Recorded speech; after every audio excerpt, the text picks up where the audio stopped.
ताशाची साथ पाहिजे, डोळ्याला ताशाची साथ पाहिजे. आणि श्री वाघजाई देवी पालखी नृत्य कला पथकाला फक्त आणि फक्त तुमच्या टाळ्यांची साथ पाहिजे, फक्त आणि फक्त तुमच्या टाळ्यांची साथ पाहिजे.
समोर सादर करतायत होता जीवा म्हणून वाचला शिवा, होता जीवा म्हणून वाचला शिवा.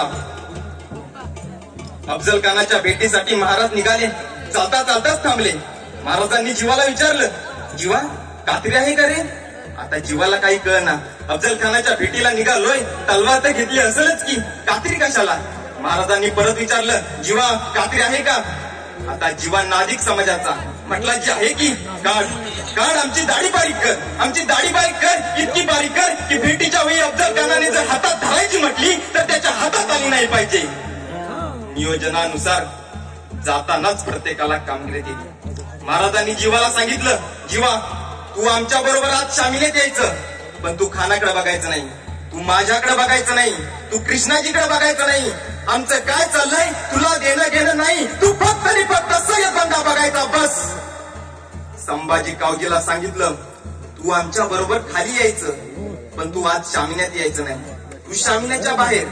तू खानाकडे बघायचं नाही, तू माझ्याकडे बघायचं नाही. आमचं आज काय चाललंय तुला देणं घेणं नाही, पण अफजल खान जर शामिन्यातनं जिवंत बाहेर आला तर त्याला जिवंत सोडायचं नाही.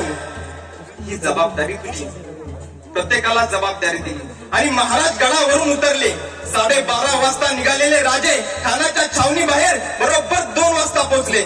बरोबर 2 वाजता खानाला वर्दी मिळाली, शिवाजीराजे येत आहेत. तसा खान उठून उभा राहिला, समोर पाहिलं 5-5.5 फूट उंचीचे राजे देखणे रुबाबदार शिवाजीराजे येत आहेत. तसं खानानं वकिलाला विचारलं, हे शिवाजी? वकिलानं मान डोलावली. खान 2 पावलं पुढे झाला, बाहू पेलावले. अहो शिवाजीराजे, गळापेटीसाठी राजे पुढे गेले, खानाच्या गळ्यात गेले. खानाचे भाऊ राजांच्या पाठीवर पडले, दाब पडला, जवळ वाढला, मिठी आवडली गेली आणि त्याच वेळी खानाची कट्यार राजांच्या पाठीवरून सटकली. दगादर उडला, वाघनखे काढली, खोपसली खानाच्या पोटात. दगा करत खान काढला, कोकला बाहेर पडला आणि त्याच वेळी बेसावत राजांवर कृष्णाजी धावून आला. मस्तकावर वार झाला, राजे बिकटले आणि त्याच वेळी त्या संधीचा फायदा घेऊन सय्यद बंदा पुढे झाला. महाराजांच्या मस्तकावर दानपट्टा चालणार तोपर्यंत जीवा महाराजा दानपट्ट्यानं सय्यद बंदाचा हात वरच्यावर उडवला आणि इतिहास काढला, होता जीवा म्हणून वाचला शिवा.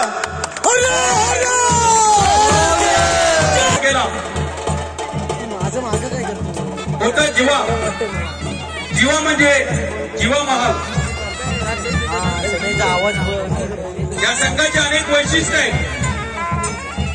सादरीकरणाच्या वेळेस प्रत्येक वेळेस मी तुम्हाला सांगेन, मैनूबाई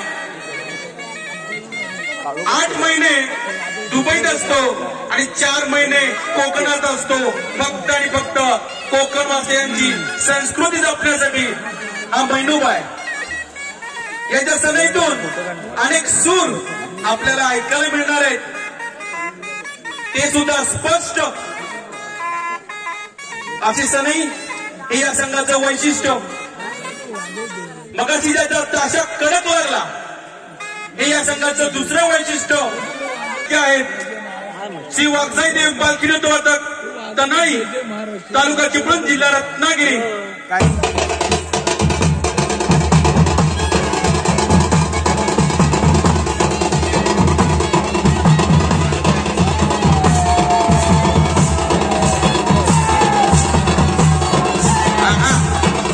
बघा रसिको, सदैव तुमचं फोन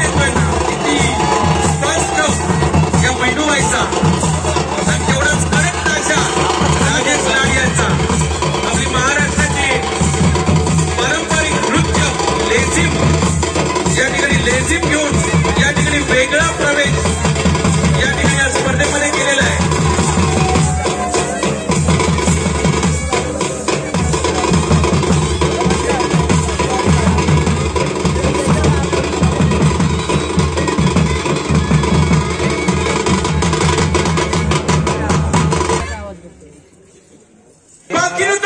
कनारी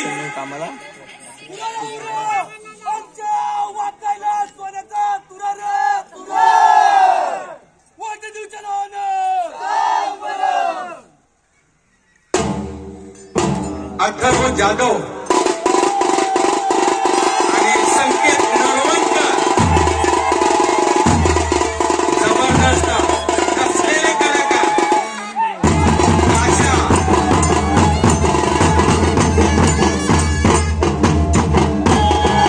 जबरदस्त सगळे कलाकार सुरुवातीला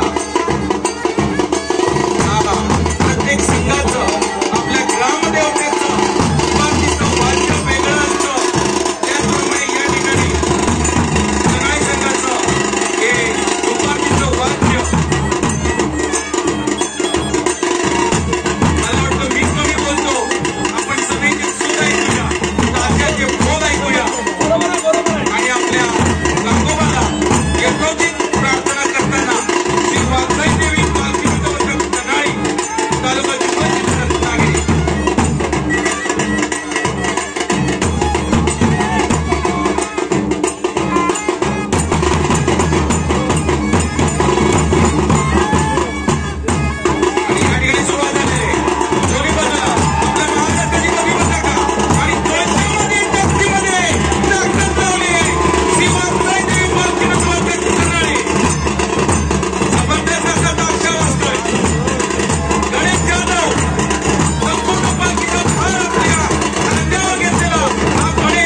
दगडामध्ये कणखर असा तयार झालेला एक बलाढ्य संघ